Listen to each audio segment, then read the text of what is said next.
Dames en heren, goeienaand en welkom bij Science Café.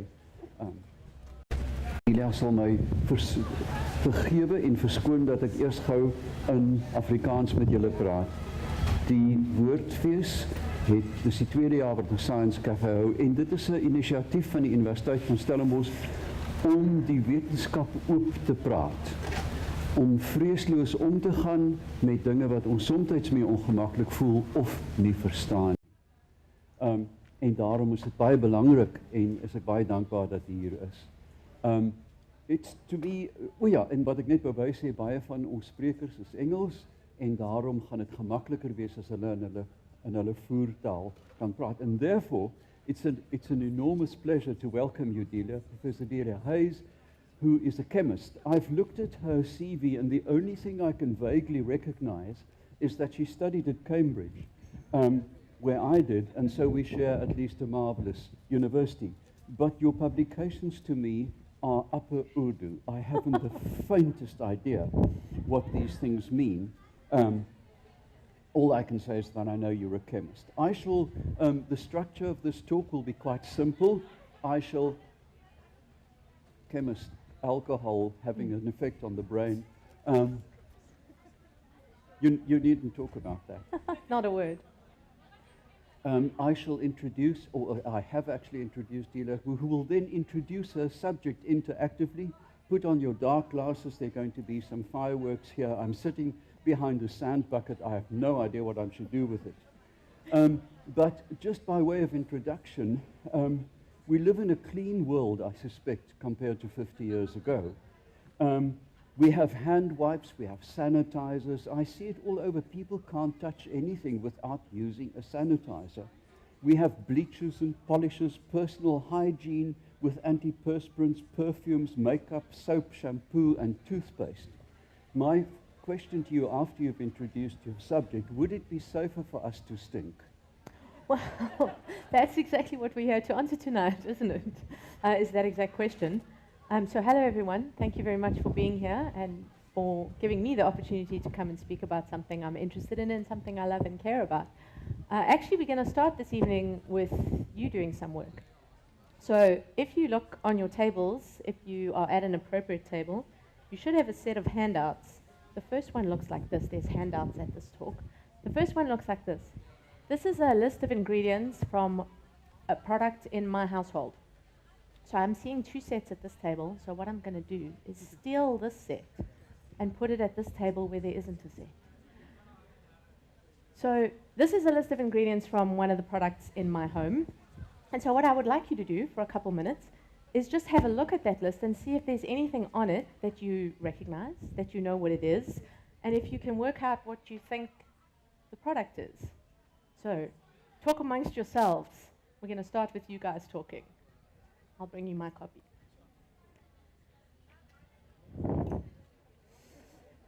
What a pleasure. I'm all out, that's it. Is that it? Mm-hmm. I only had 10 copies.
So is there anything on the list that anyone recognizes? Aqua, absolutely. What's aqua? Water. So for some reason on all of our household products, water gets listed as aqua. Firstly, there's quite a lot of scary names on there. Let me just tell you that it's not a scary product. It's my conditioner. Did anybody work that out? The chemists in the house did. Reading a list like that can actually be pretty scary. We don't know what all that stuff is. I don't know if you've ever done that, read the back of your shampoo bottle, but it can be quite terrifying. There's a lot of things, there's a lot of long names, and we don't actually know what any of them do. So what I'm going to do first this evening is go through the list and tell you what each of those products does. So this is why I have notes in my hand, because my memory is not quite that good to get all of them right. But firstly, you should know that the ingredients are listed from the one that is present in the largest amount to the one that is present in the smallest amount. So the first one, as we've said, is water, and what does that do? It dissolves everything else up. So it keeps everything else in a solution. Then there's a couple alcohols, sterile alcohol and cetyl alcohol. Those are lubricants, so they make it soft and slippery, and they also moisturize. And they also act as an emulsifier, which is a thing that stops the oily stuff and the watery stuff from separating from one another. So you have an emulsifier in your mayonnaise to stop the oil and the water and the eggs from separating. Then we have a thing with a very strange name, benhen-triammonium methosulfate. This particular chemical is in there because it's attracted to your hair and it's anti-static, which is a nice thing. Bisaminopropyl dimethicone. That is a silicone. It's a compound that bonds to the broken parts and the damaged parts of your hair. It's the conditioner in the conditioner. Benzyl alcohol is also a solvent, and it prevents the growth of bacteria, which is a good thing. Diacetyl diammonium chloride is antiseptic and also acts as a conditioner. Perfume, I'm going to go with, you guys all know what that does. It makes it smell nice. Isopropyl alcohol and propylene glycol, both of those things are also solvents. They dissolve the stuff up. And propylene glycol also acts as an emulsifier, mixing the oil, allowing the oil and the water to mix, and is also a skin conditioner. Disodium EDTA is on there. It traps calcium ions, which are present in hard water, so makes the whole thing softer. Then panthenol and panthenyl ethyl ester. These are compounds that are similar to vitamin B5, and they're present in there because they also bond to your hair and lubricate it and make it shine. All of things you want from a conditioner. Histidine, also a conditioning agent. Linalool and hexylcinnamol are both things that smell nice, which is why they're in there. Citric acid is an acid, and the reason we have an acid in our conditioner is because if it's slightly acidic, then the hair follicles lay flat, and that allows your hair to feel smooth and shiny and silky, which is also something you want. Magnesium nitrate and magnesium chloride are sources of magnesium, which some people believe is good for your skin. And then finally, I'm going to trip over these names. Methylchloroisothiazolone. See, I told you I was going to trip. And methyl isothiazolinone. Those are both antibacterials. So my point here is that despite these long names, everything that's in there is kind of something we want to be in there. It's either dissolving things up, or it's acting as a conditioner, or it's stopping bugs and mold from growing in my conditioner, which is a thing that I want. I don't want mold in my conditioner. So despite all the scary sounding names, most of these things have a pretty simple purpose. And despite being chemicals, some of them are pretty simple things. I mean, water is a thing that we have around us all the time. You probably noticed while you were doing this exercise that there are a couple people at your table who know a little bit more about chemistry than others. That's because there are a bunch of chemists here. Chemists in the house, put your hands up, please. Aren't they lovely? See, they're nice people, normal-looking people. The reason that they are here is firstly so that we can ask them questions and discuss things with them as the evening goes through. And secondly, the image that we have of chemists is a little bit scary. If we think about what we have from TV, I don't know, whatever, Breaking Bad is the one my students always ask me about. The chemists are people who are doing dangerous and bad things. And I just wanted to point out to you that a lot of chemists are very nice people. They're around you right now having a glass of wine. Now, our impression of chemists is one thing, but what about our impression of chemicals? If I say to you, what do you think when you hear the word chemicals? What do you think? Is it a good word Is it a bad word? Is it a scary word? You guys are very quiet. For me, I feel like the association with that word chemicals is often very negative. We think about industrial chemicals or toxic chemicals. And actually, not all chemicals are bad things. In fact, there are chemicals all around us. Everything around us is made up of chemicals. We saw that the first thing on our ingredients list was water. Most of our bodies are made up of water, and in fact, we couldn't live without it. But water is a chemical. Chemistry, in fact, is the science of stuff, the science of substances. All substances are chemicals, and all chemicals are substances. And what we're trying to do as chemists is understand the way substances interact with one another and the properties that they have, and also learn how to make new substances. So we can't really avoid chemicals. They're kind of all around us. But the reason that I mention this is because a lot of stuff will advertise itself as chemical-free. Have you guys seen that? Chemical-free, whatever, anything. And of course, this is not possible. It's not possible for something to be chemical-free because everything is chemicals. So when we see something like that, we need to think, what are these people actually saying? When they say chemical-free, do they mean free of toxic chemicals, free of man-made chemicals?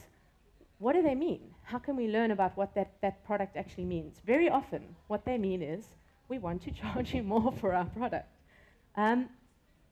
We need to think about these terms, the term natural as opposed to the term man-made. The term natural is not a highly regulated term, and we have to think about what does it mean. So the next thing in your pile of handouts is a little infographic that talks about some natural chemicals versus some man-made chemicals. And the point here is that just because something is natural, it doesn't necessarily mean that it's better for you. There's a compound on that exact list that comes from apple seeds that is toxic at the same levels as antifreeze. So these things, one of them is man-made, one of them is completely natural, but both of them are toxic. Whereas man-made naturally occurring saccharin and man-made Teflon are both not toxic for you. So we need to think about the use of these words in our lives around us, and what do they actually mean? When we say something is natural, something is man-made, does that say anything about how good or bad it is for you? Delia, Yes. would you mind being fitted with a fluffy in public? It's just a little windshield. Okay. Am I too windy? There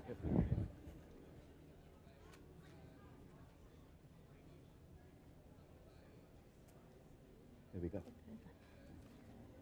Hopefully this is better. Yes? Less airy. Good. Sorry, am I blushing now?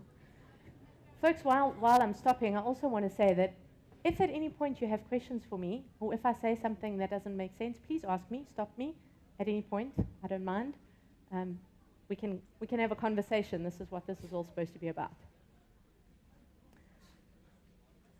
So the point that I'm really trying to make here is that there's a lot of stuff out there about chemistry and chemicals, and a lot of it is pretty scary. A lot of it makes us feel worried about what it is that we eat, what it is that we have in our homes around us, what it is that we put on our skin. And part of that is because we kind of don't think chemically. We have a little bit of an intuition for physics. We understand a little bit about gravity because we see it happen, a little bit about friction. We understand a little bit about biology. We see things grow, we see things reproduce. But chemistry, we kind of feel like we don't have an intuitive feeling for. But actually, you probably have more of an intuitive feeling for chemistry than you think you do, because I'm pretty sure everybody has done some cooking at some point in their lives. And just about everything you do when you're cooking is chemistry. So this is going to take me on to my first little demonstration here. Because this is about cooking stuff. I'm missing a key piece of equipment here. You are absolutely safe. This might not be so safe, though. Everything's safe today. So this is baking powder and vinegar, which is things that I'm sure that you guys have mixed together on many occasions when you've baked a cake, which I'm sure you all have done at some point, except maybe you, Bones.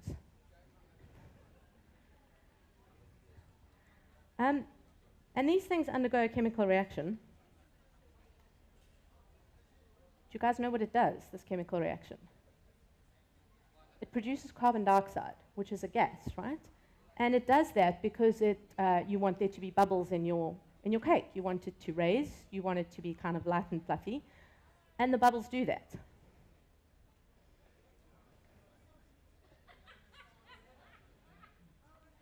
So, it smells like fish and chips now.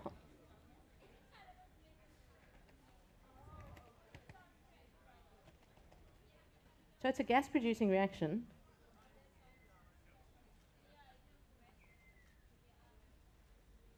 Which it does quite vigorously and enthusiastically.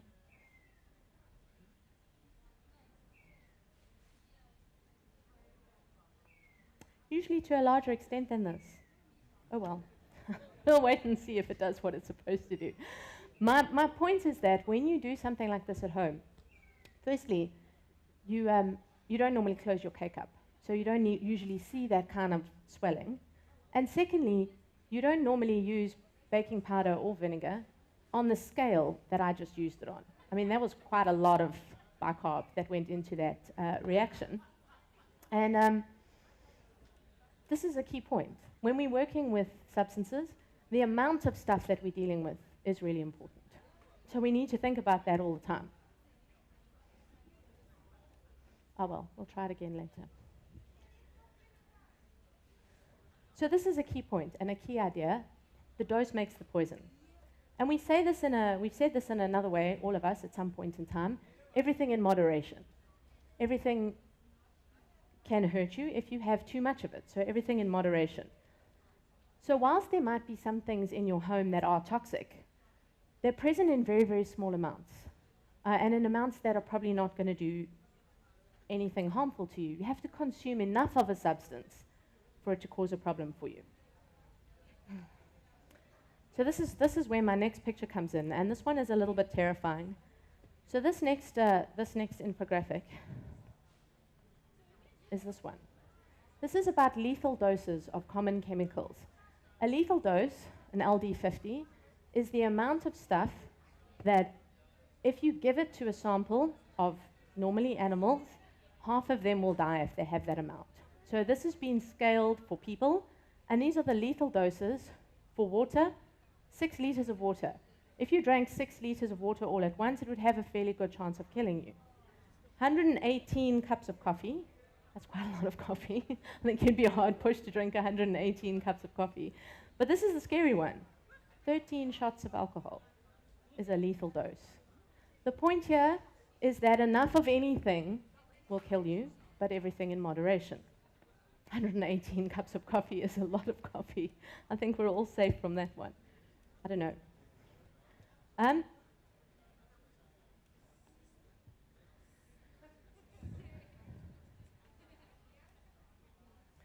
So despite having said all of this, despite having said that there are chemicals all around us, that chemists are not scary people, that everything in moderation, the dose makes the poison, mostly when we use the word chemicals in everyday life, we actually are referring to the stuff that could hurt you, the stuff in your home that might not be good for you.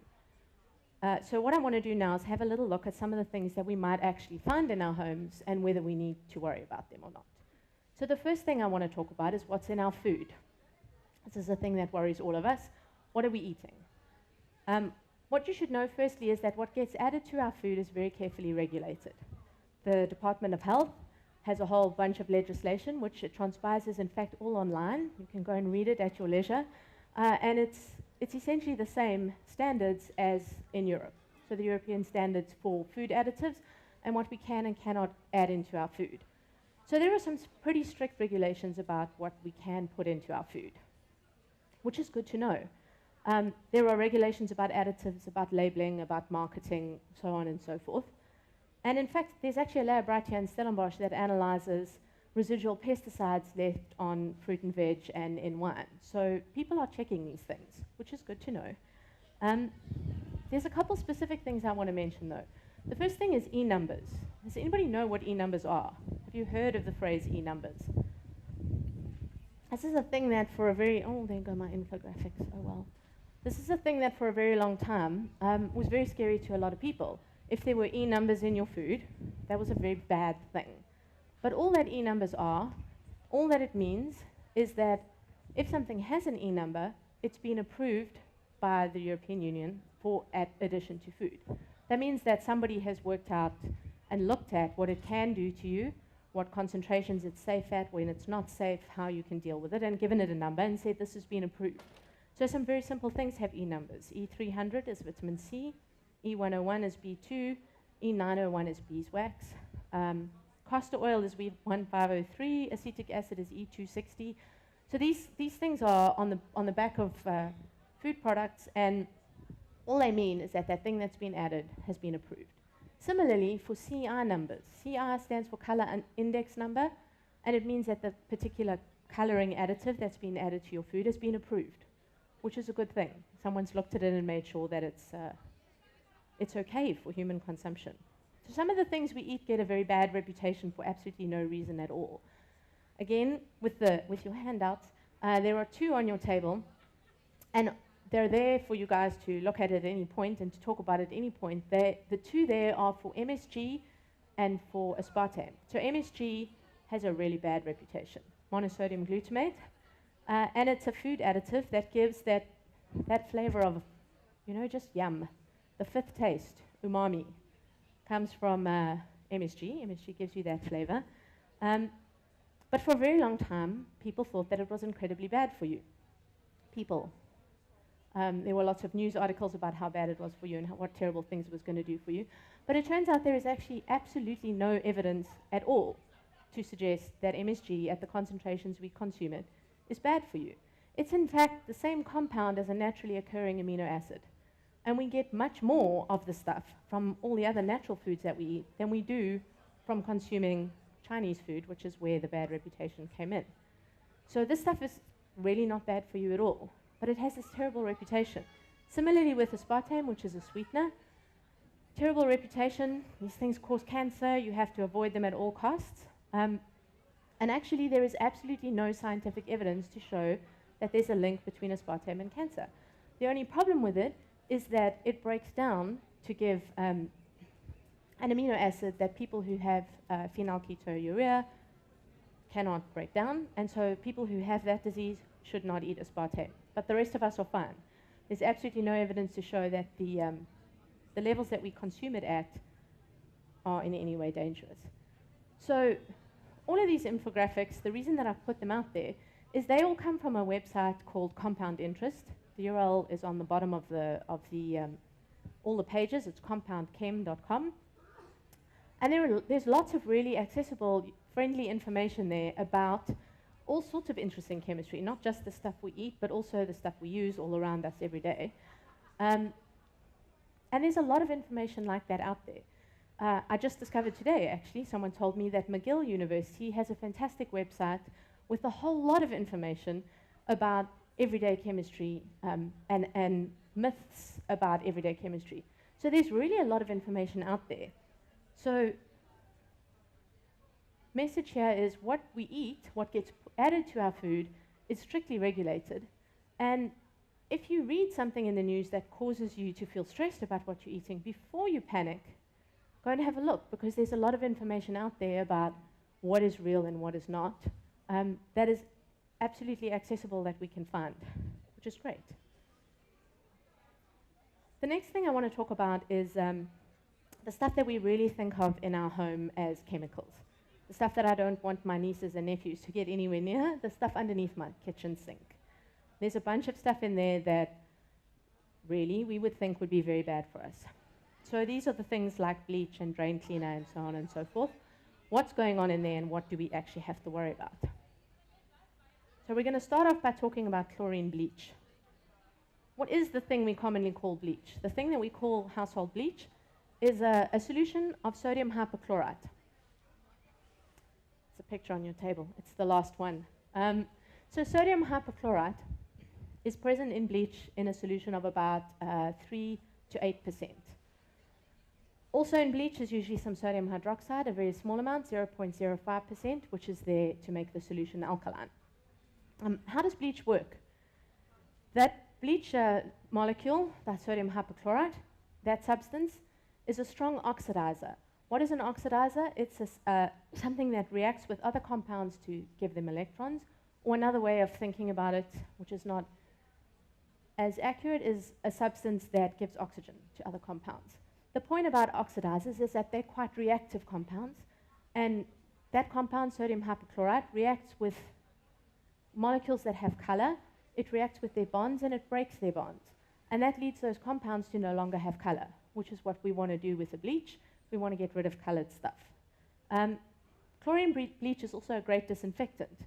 It interacts with bacterial cells and it makes them either clump together or it makes them pop, which kills them, which is why it's such a great disinfectant. And it's quite broad spectrum because it doesn't act in the same way as antibiotics. Antibiotics act as poisons.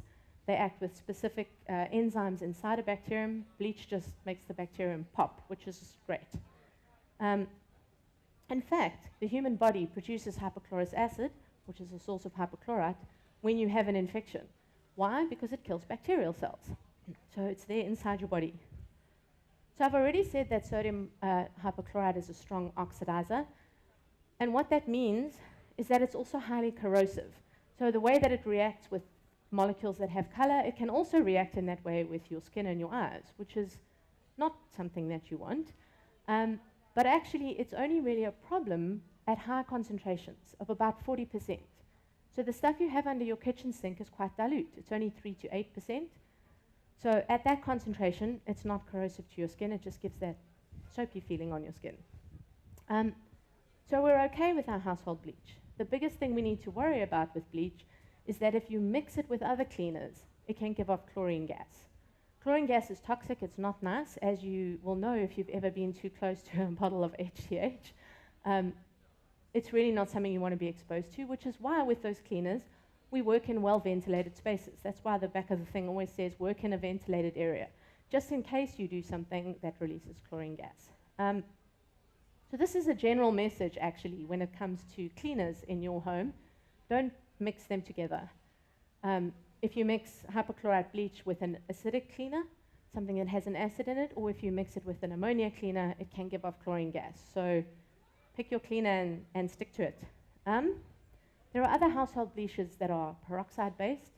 These ones give off very active oxygen molecules, or a form of oxygen, which also reacts with colored compounds, causes the bonds to break, and therefore they lose their color. Don't mix those two types of bleach together. If you have hypochlorite bleach and peroxide bleach, then they're not going to work better together. It's going to be a bad experiment. So your biggest concern with bleach is not to mix it with other cleaners. Keep it on its own.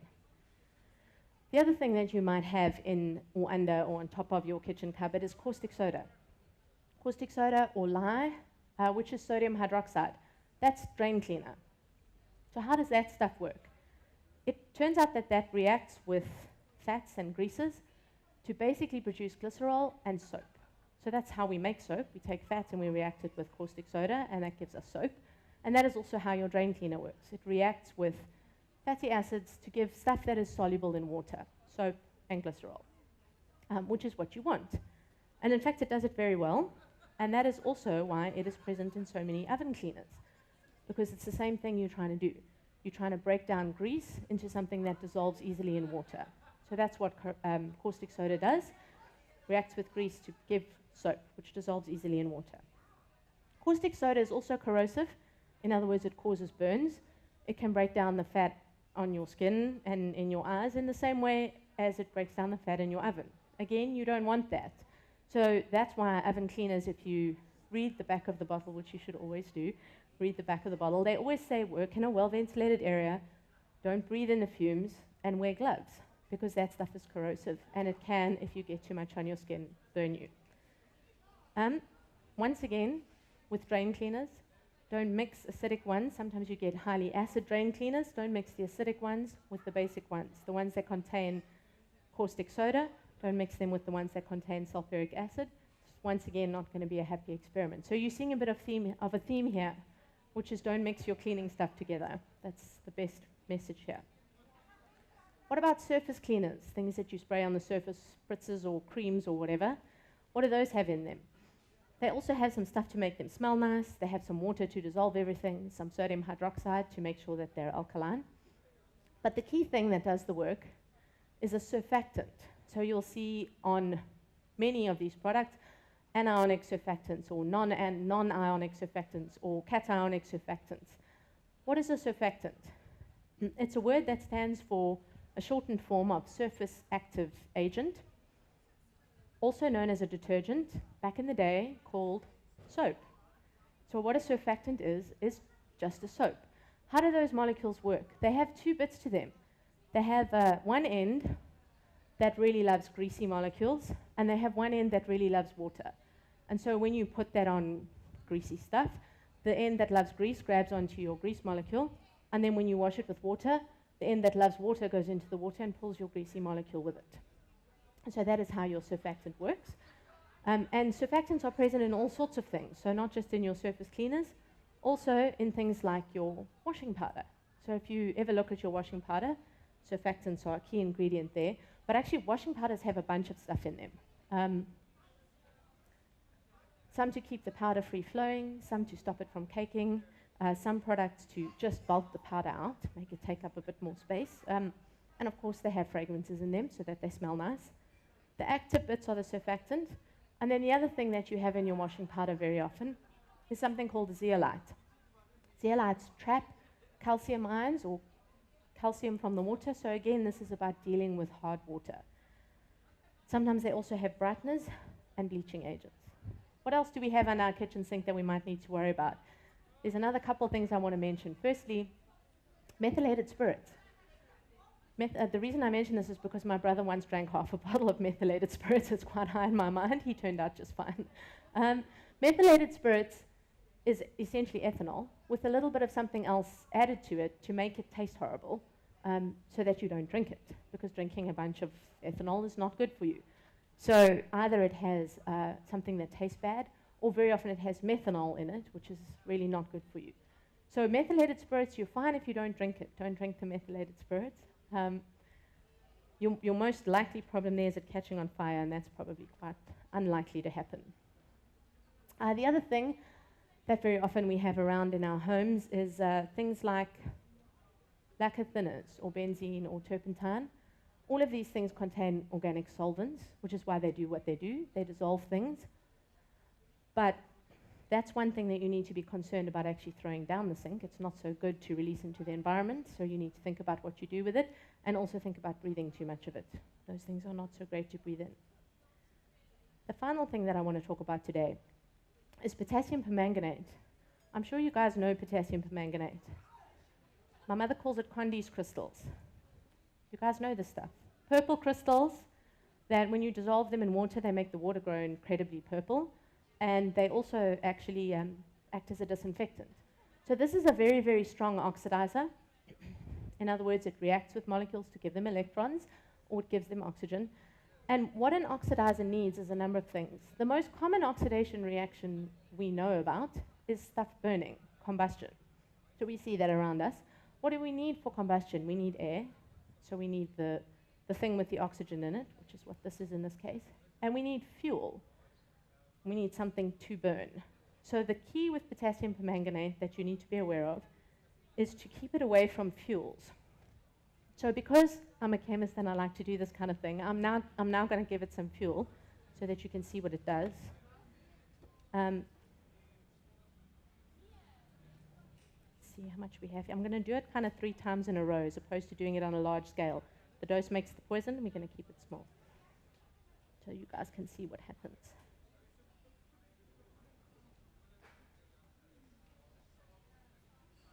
So the fuel that I'm going to give it here is glycerol, or glycerine, which has got lots of reactive points to add oxygen to. So we're going to see what happens with this reaction.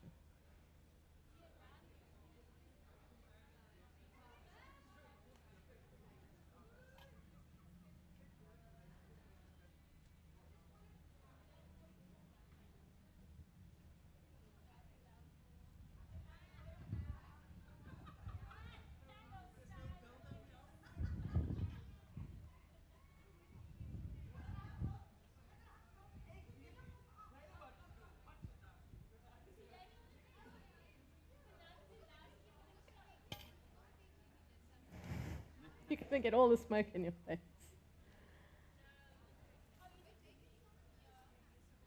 This is the most vigorous reaction I could find with the stuff that you have in your house.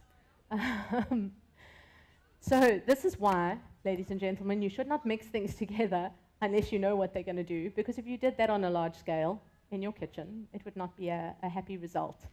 But because I'm a chemist and I like to burn things, I thought I would do that. So that kind of confirms what I said before. Don't mix things together unless you know what they're going to do.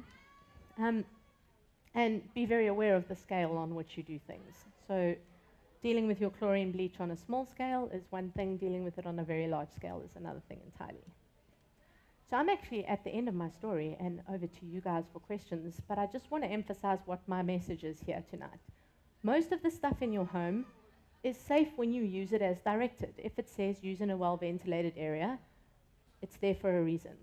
Most of the stuff in our homes that might be toxic is present in such small quantities that it's actually not a problem for us to worry about. The toxicity of a substance depends on the dose and on how long you're exposed to it for. So ventilated spaces, and be aware of how much you're working with. There are a lot of chemicals in our home. Yes, there are a lot of chemicals in our home. And the reason for that is because there are a lot of chemicals all around us. There are chemicals everywhere. We can't really avoid them. It seems to me that the chemicals we add to our food, the chemicals we use to clean ourselves, the chemicals we use to clean our homes, have made our lives cleaner, nicer smelling, and definitely safer. So I think that is my big message for today, is that this stuff actually is making our lives safer, as opposed to the opposite, which is the message we very often get from outside. There we go. Thank you, Julia. I'd like to come back to two questions before we give it to the floor. But the one is, would it be safer for us to stink? Do we need all this stuff? Because usually if you don't use a deodorant, after about 7 days the bacteria seems to normalize and you don't stink anymore. That's the one thing. And the other thing I'd like to know is that since I'm an ecologist, I don't care if people kill themselves. It's just par for the course. I hear you. But Darwin Awards. what happens if you get up in the morning, you wash your hands, a plug of soap goes down the drain, then you flush the toilet and the blue stuff goes down, and so on and so on. In the end, there must be a Molotov cocktail going somewhere. And that to me is a concern, that what happens if one considers that the unmetabolized vitamin aspirin in the urine of New York, that's not that's peed out, is 30 metric tons a year. It has to go somewhere and becomes part of this incredible cocktail. So that's actually, I'm going to talk about the second question first, because firstly, a number like that, 30 tons of aspirin, I don't have a feeling for. I don't know how, in the scale of New York, how much that is a problem or not. It sounds to us like a huge number, but one always has to put these things in context. One of the things that is taken into account when these things are regulated is what happens to them when they're released into the environment. So when we find out that things are accumulating in a way that is a problem, then usually something is done about that. They'll end up no longer having approval to be in our foods or in our toilet cleaners or in our whatever. So people are constantly doing research on this kind of thing. And so yes, we do have to worry about that, but we have to worry about it in a sensible way, not in a scaremongery kind of way. I actually spent a little bit of time before I gave this presentation looking for information on scientific, reputable information on things like biodegradable soaps. And I couldn't find any.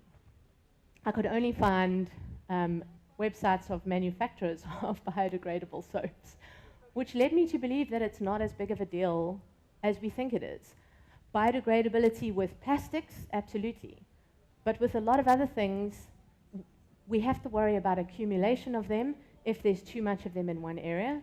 But a lot of them are not the issues that we've been led to believe that they are. But we do have to think about it, which is why people are still doing research into this kind of thing, and which is why we worry about things like, people do studies on this, on the effects of stuff landing up in our drinking water that's come from somewhere else.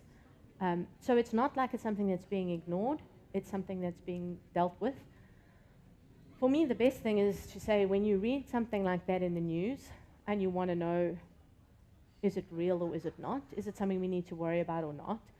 You need to look for the science, which involves either looking for stuff that's published in a scientific journal or talk to a scientist. You've met some tonight.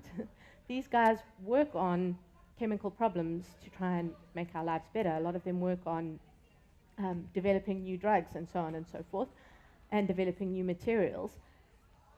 These people are accessible and friendly and quite happy to help if you have questions. So the only way we can make sense of the information about us is to analyze it in a scientific, not in an emotional way, which is quite difficult to do.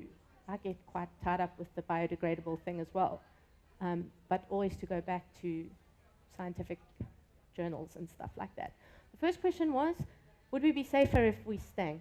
This is actually not something I know very much about.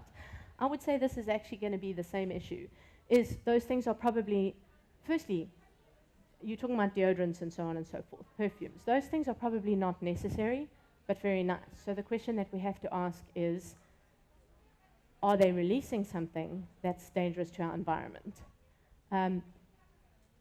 Certainly, you're safer if you bath. That's for sure. So not that level of stinky. I don't mean bath instead of shower. I mean clean yourself every day. That level of stinky is not going to be safer for you. But in terms of fragrances and so on and so forth, I think, again, there's a lot of scare stories with not a lot of background in actual science and actual evidence-based studies. Yeah. So I think that's a key point. Any questions from the floor? Do we have a microphone? We do somewhere.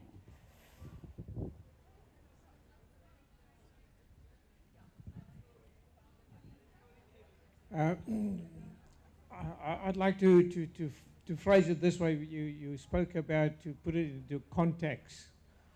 Like I was involved with the NESCOM, with power stations, and at one stage I had to audit the emissions from smokestacks. And the precipitators that they used to extract all the particles was designed to take out 98%, 2% released into the atmosphere. And when I spoke to the station manager, he thought, I said, now what is your figure for that? No, quite good. We're sitting at 96% now. So I said to him, now, what do you mean good? Well, we're only 2% away from a 98.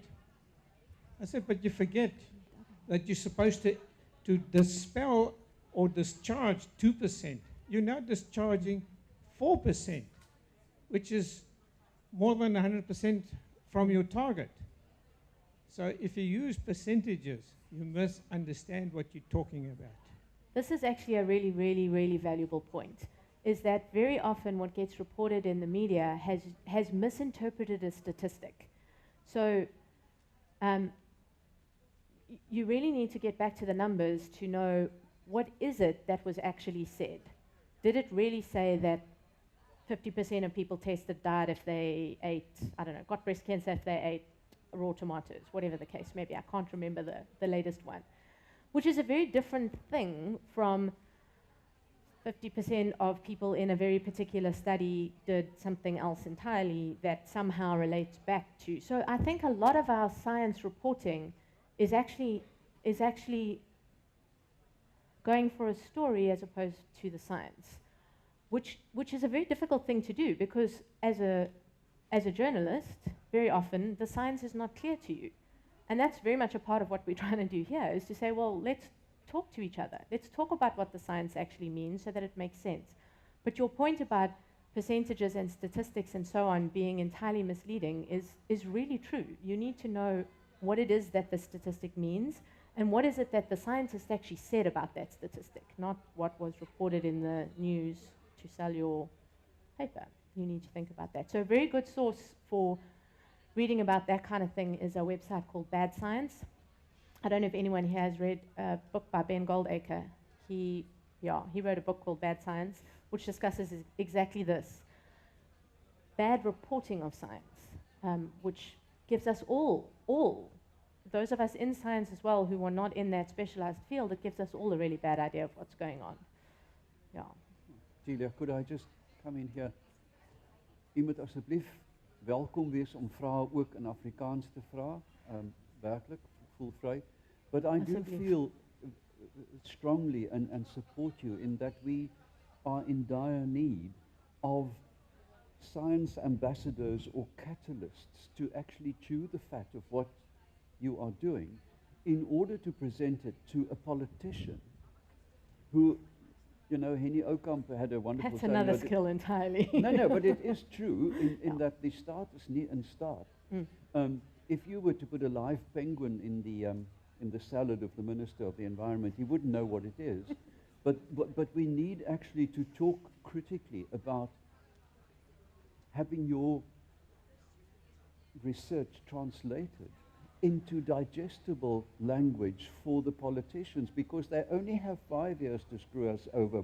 Exactly. You know, No, I then mean, the these are next the lot people arrives. making the decisions. And They are the people that regulate. And their specialty is not science, whereas our specialty is. So Exactly. we need to be starting to communicate more, which is it's a difficult thing to do, because there's a big sort of jargon barrier to get over between both groups of people, in terms of, you know, scientists will very often phrase things in very nervous terms, you know. I can't say 100% but, because we don't in science ever say 100%. But that's very confusing to someone who's not a scientist. They were like, well, does that mean you don't know? And we need to think about that kind of communication.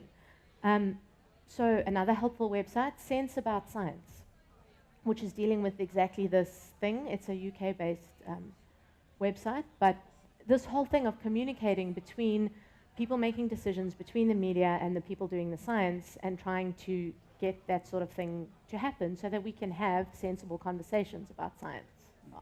Exactly. Well, one of the big examples today would be the poor President Trump, you know, denying climate change, for instance. I mean, this is so profoundly cretinous that one can hardly believe that anyone could say such a thing and not be sunk on the spot. I have nothing to say to that. There is nothing. You to said say. it all. I think we have another question. There we go. Thank you for the freebie. I'm going to ask the scientist now. There's a recipe going around on Facebook for a washing powder, where you take 2 kilograms of washing powder and you mix it with a box of bicarb of soda and I think about 500 grams of salt. Now, first of all, why would you do that? Okay, I've tried it. It does work. It does work. It does work. And secondly, living in Cape Town and being water-wise, I use a EcoCycle, which is only 38 minutes. Is that enough to rinse whatever's bad for your skin Off out of the washing powder. out of the washing powder and out of your clothes? I can't answer that question, but I don't think that there's anything bad for your skin in your washing powder, unless you're allergic to one of the constituents of your washing powder, which is obviously a very you-specific thing. The only reason you want to make sure all your washing powder is washed out of your clothes is so they don't feel like soap. So if they're coming out of your machine and they don't feel like soap, you're doing well. Bicarb and salt. I'm at a loss here. Anyone? Chemists in the house? Help me out here. It makes sense to me. My brain is going, yes, this is going to work. You don't need to use, sorry? It seems like the salt is making the clothes soft. You don't need A softener. a softener. Which is And a big also, thing when I you're would putting it think on your the bicarb garden. of soda is maybe because of the smell, or is it purely just maybe for economical reasons that people are doing that? Professor I Steyn, do honestly you- don't know. Anyone? I'm looking at all these other people who know chemistry. You'll have a sodium chloride solution, and then you'll be left Start at the with- beginning, because Okay. none of us heard you. So the salt might be binding out the minerals in the solution. So if you have hard Right. water, it acts like a zeolite solution, That makes sense. capturing the minerals. So the salt would be, yeah, strongly polar environment is going to be, that all of that salt is going to be good for getting the dirt off your clothes. and also for, yeah, making everything that you want off there more soluble, and then also for trapping the things in the water that make it feel hard, make the water hard. Yeah. So I mean, as an experimentalist, if it's working, yeah, yeah. That salt would do that. Because, I mean, salt also, I mean, you know if you spill salt on something and just leave it, that it's eventually going to bleach it. So it can have that effect as well.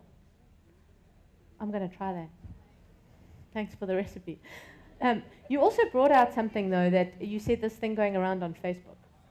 And that's a thing that happens quite often, is that people will say something and it passes around and around. My favorite of recent years is there are molecules in margarine that are only one molecule away from plastic, which is true, It's true. but not scary. Water is only one molecule, one atom away from hydrogen peroxide, but you wouldn't drink hydrogen peroxide. So that kind of thing that sounds really scary, one has to ask, what does it actually mean? Is it actually a meaningful statement before we get scared by it, which is my biggest message today. Don't be afraid.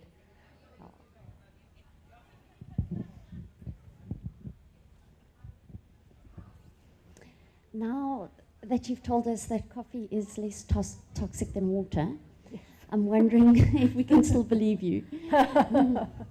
I'd like to know a little bit more about the durability of plastics that you brought up and what kind of effect it has in the environment and what chemists are doing to break them down, which we hear it can't happen. Oh, well, it can happen and does happen. It just takes time. So that is actually it is a real concern. We need to think about plastics and what we're putting into the environment. Once again, this is not absolutely my field of expertise, but you're in the right town to answer this kind of question because we have the Institute of Polymer Science here, which is associated with the Department of Chemistry and Polymer Science, and there are people there who do this kind of work.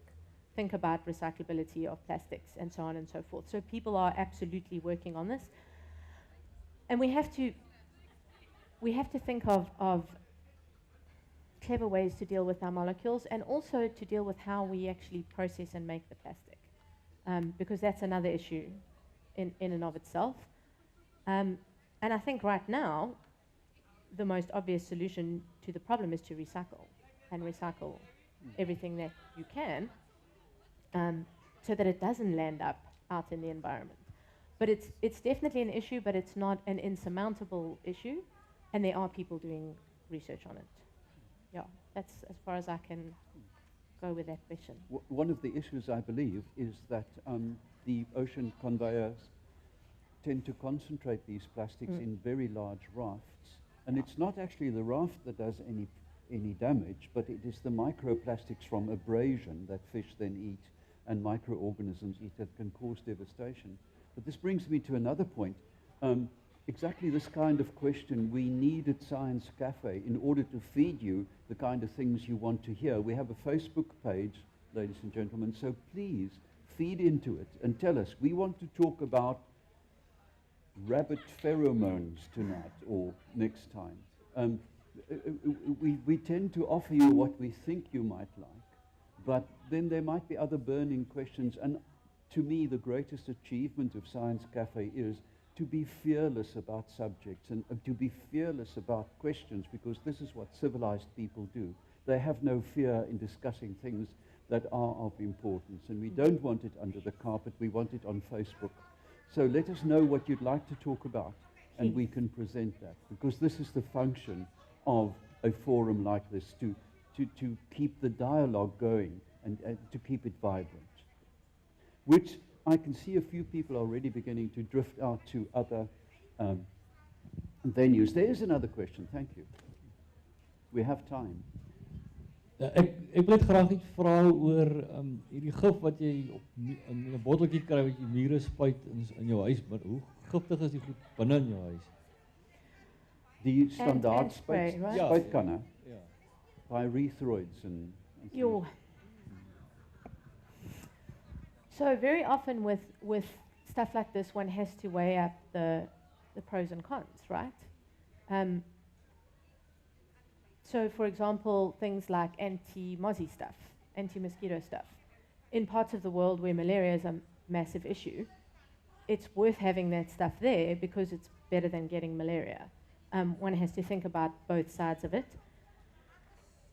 Again, at the concentrations that things are present at, unless you spray the whole can of doom over your kitchen counter, you're going to be okay because we understand how these things behave. But of course they are poisons, so one has to be sensible about them. So that's why many of them say keep them away from your pets, because your pet is smaller. So a smaller dose is needed to affect your pet. And also chemicals react differently with people than they do with dogs, than they do with cats, than they do with ants. So yeah, those things are labeled as poisons because they are poisons. But if you're sensible about them and use them as they are intended, you're probably safe. In my home, I minimize my use of those as much as possible. Yeah. I don't have a massive ant problem though, so. Yeah, especially now towards the end of summer. But there's also a cautionary principle called common sense. You know, don't sit under your duvet cover and then spray for bed lice, you know, while staying under the cover. Correct. That's not going to work. Well, it might work, but it might work on you too. It's not going to work for you.